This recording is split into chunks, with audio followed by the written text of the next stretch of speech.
Hello! Today I will show you how to step up your one layer, no outline solid stamp. Stay tuned!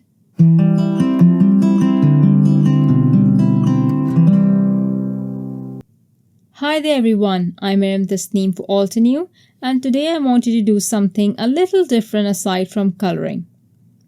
So I'll be doodling, and don't worry, it's very easy. This is the Butterfly Kisses stamp set, a solid stamp with just an extra piece to stamp, that is the thorax, its body.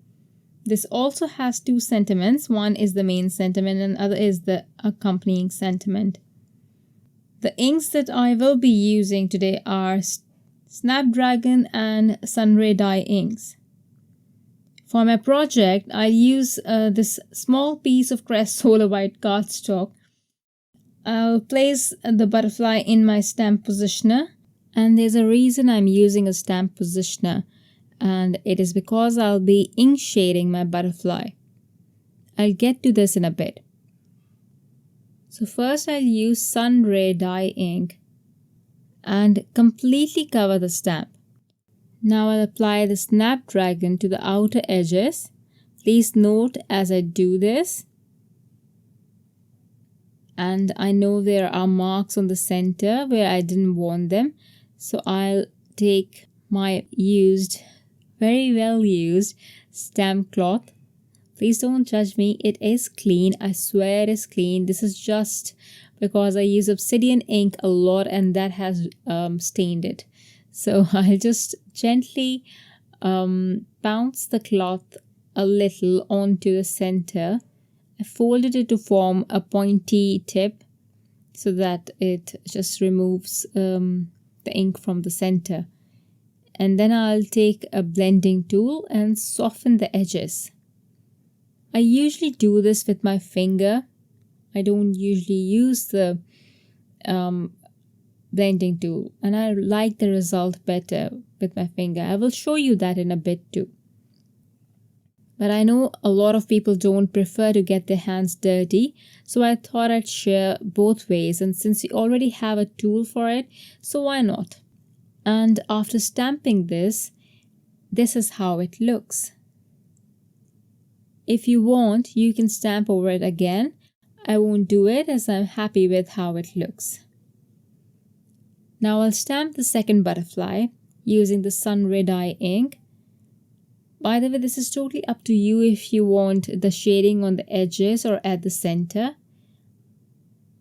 I'll stamp the layer again to get a darker color so that it's a bit different than the first butterfly. Again, I'm going to apply the ink onto the edges. By the way, this would have worked better if you have mini ink cubes. I don't have them, so I'm using the oval inks. I prefer the oval inks because I usually ink blend a lot more than I stamp. So oval ink pads are better for me. Okay, and now I'll use my finger and just soften the ink a bit and see how subtle the shading transition is. I can do this one more time. Like, it's so subtle that I can add another layer of ink onto this. And this time I'll apply the Snapdragon onto the extreme edges. And here you go. Look at the result. Both the butterflies have different looks and they both look beautiful. I like my finger blended butterfly better, but that's just me. Which one do you prefer? Now what I'm going to do is, do you have your fine liner pen set by Altenew? I think I will go with 001 and just doodle an outline around the butterfly. I'm not even being careful as I'm doing this. I'm just following the line, but not being too careful. You don't even have to follow the outline of the butterfly to the T. Just add the outline as your hand flows, and your eye will follow the design. This is just to add something extra to your stamp. I'll just fast forward this because I'll show you how I will do both butterflies. But if you want to really watch it and watch me doodle slowly, so what you can do is you go to settings and reduce the speed, and you'll be able to see how I doodle. And just look at it, how different it has already started to look. And this is just the outline around the outline on the butterfly and those little circular things. And I think I will do the other one slightly differently. Now I'll stamp the body or the thorax of the butterfly in obsidian ink. And after doing this, I thought, let's just add a few more dots or something. And believe me, they made such a difference. In fact, don't believe me, just look at this. I mean, the butterflies are right in front of you. How beautiful do these butterflies look? This is not the only thing that you can do with it. I just added the dots. What you can do is you can even add lines like the monarch has. You can add more bigger circular designs, the white gel pen detail. There's so many things that you can do if you really sit and brainstorm for a bit. I have not done that, but I think if I just sit and brainstorm for a second, I will come up with a lot of ideas. But I do have a lot of other work to do, so I can't do that right now. Okay, I'm going to fussy cut these and be right back.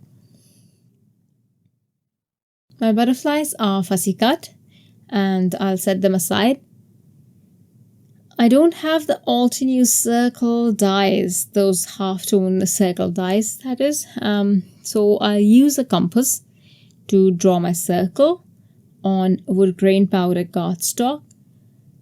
And here I'm just showing you the texture of the Woodgrain Powder Cardstock. I'll do this all the time, you know, because this is my most favorite cardstock. It's very close to the spicy yogurt cardstock.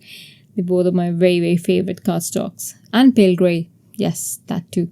Okay, so you can see I made this on the extreme edge because I'm out of this amazingly gorgeous cardstock and I'm saving even the teeniest bit.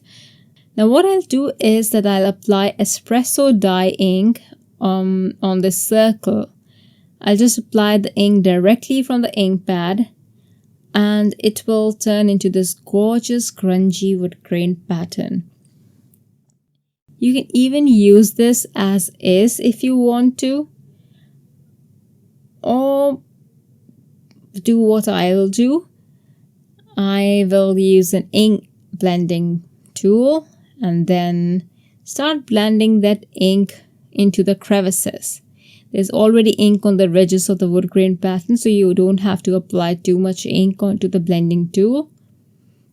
I'll go over the edges of a circular shape again with the ink pad directly so that the edges are darker than the center.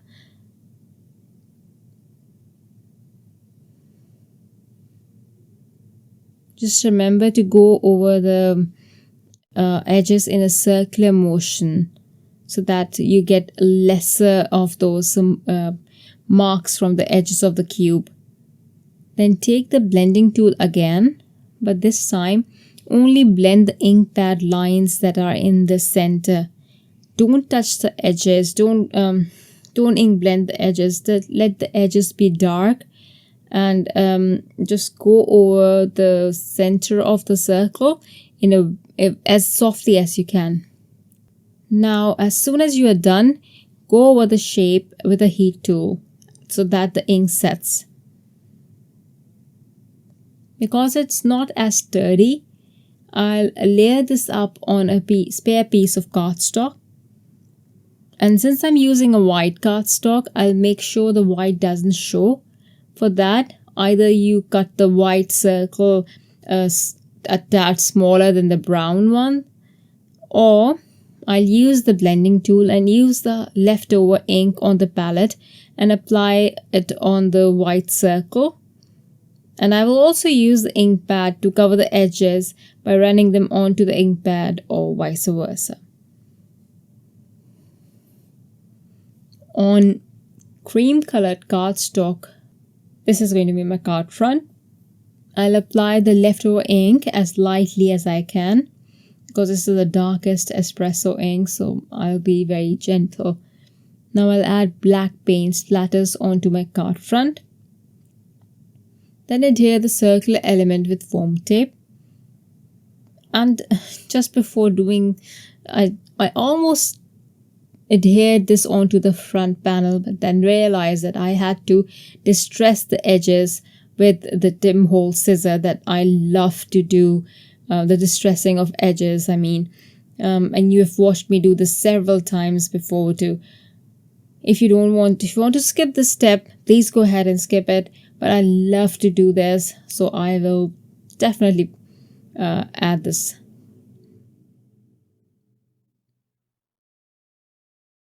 After adhering, I'm going to cut off the overhanging circle, then place my butterfly to see where my sentiment would go.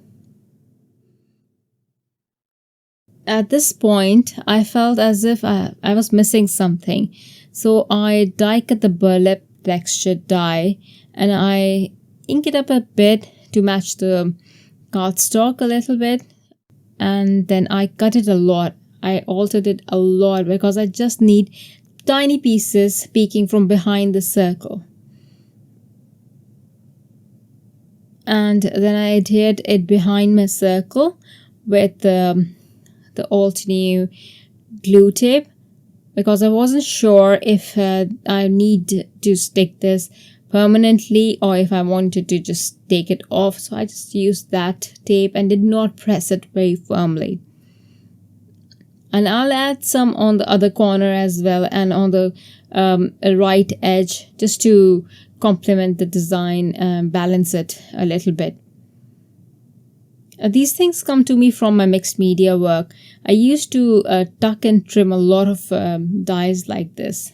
I'll stamp the sentiments in obsidian ink, pop it with foam tape, pop over the other butterfly, adhere the satin gold sequins, and my card is ready. I hope you will try to add easy outlines and doodling to your solid stamps. If you do, please don't forget to tag Altenew at Altenew LLC and me at Glitter and Swirls. Thank you for watching, everyone. Bye. Hello there! Did that video just spark your creativity? And do you want more project ideas and inspiration videos too? Well, if you do, please make sure that you subscribe to the Altenew YouTube channel. Also, make sure that you do click that notification bell so you don't miss a video. Thanks so much for watching. Bye bye!